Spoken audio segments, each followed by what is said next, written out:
I've actually got cravings for these dim sims. Dim Sims? Untold secrets Bluey doesn't want you to know. Did you know who Bluey has a crush on? Well, it might not be who you think it is.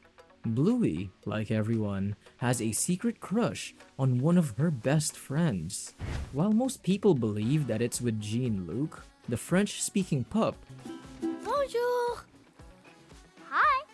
Tu veux jouer avec moi? she stumbles upon while camping. This couldn't be further from the truth. Instead, her secret crush is revealed in the episode where we see her dreaming. In this episode, we see her take to the skies with her favorite animals, bats, and in one scene, we see her fly by Mackenzie's bedroom while he's sleeping. Bluey was sleeping, Mackenzie was in her dreams, and as we know, we dream mostly of people we really like, especially for kids. That's just one of the secrets we're going to reveal in this episode of Bluey Secrets You Might Not Know. Number 2. The number plate decoded. Bluey's family are the proud owners of a Jeep-like car which they use when going on long-distance travels. If you've been keen, you'll have noticed that the number plate consists of 3 numbers followed by 3 letters. What do they mean? Well, the letters are a reference to the family's last name, which is Hellers. This is actually a reference to the 2 species of dogs that make up the family. Bandit and Bluey are blue Hellers, and Bingo and Chili are red Hellers. What do the numbers mean then? Well, the numbers 419 stem from the universal color system used to identify colors, with 419 being code for the hue of blue that Bluey and Bandit are colored with. And that's also where the show's name originates. Number 3. State reference.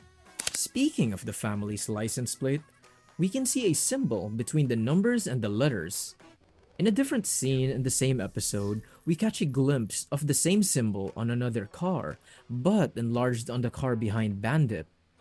This weird symbol, that most people are not aware of, is a reference to the state that the whole show is staged in. Bluey and the characters of the show are based in Brisbane, the 3rd largest city in Australia, and capital of the state of Queensland. A little detective work will reveal that the state of Queensland has the exact shape as the symbol in question. Way to show love to the state of Queensland. Number 4. The mystery of Radley. It remains a mystery whether Radley, Bandit's brother, is his biological brother or whether he's adopted. You see, Radley is quite different from the rest of the family. From what we've seen from the show, parents tend to have the same fur as their children. Radley, on the other hand, has fur that is different from the rest of the family, which is lighter and bluer at the same time. However, this suspicion is not proven, and we'll have to catch future episodes to find out. Do subscribe so that you can get this information when we discover the truth. Number 5. Is Bandit a smoker? In the episode where the Hellers go to the garden fair, hosted by their neighbor, we see the girls amuse themselves pretending to be elderly. But what almost goes unnoticed is Bandit and a little something that might allude to his past. We see the girl's father eyeing an item that you've probably not seen in ages, an ashtray. That in itself strikes an interesting question.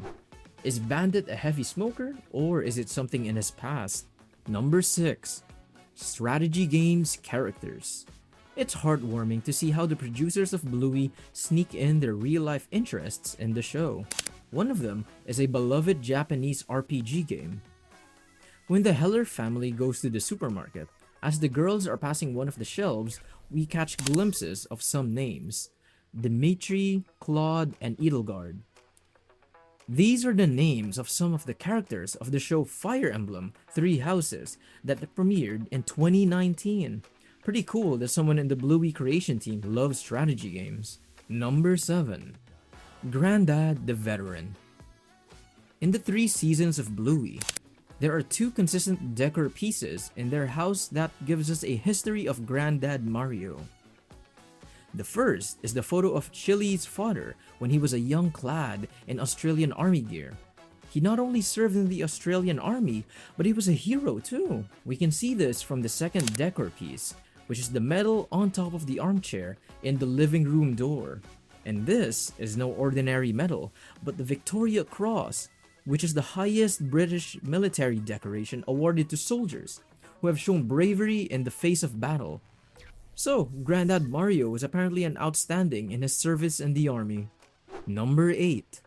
The currency in Bluey is actually real. Kinda. In some episodes, Bandit and Chili try to teach the kids financial literacy.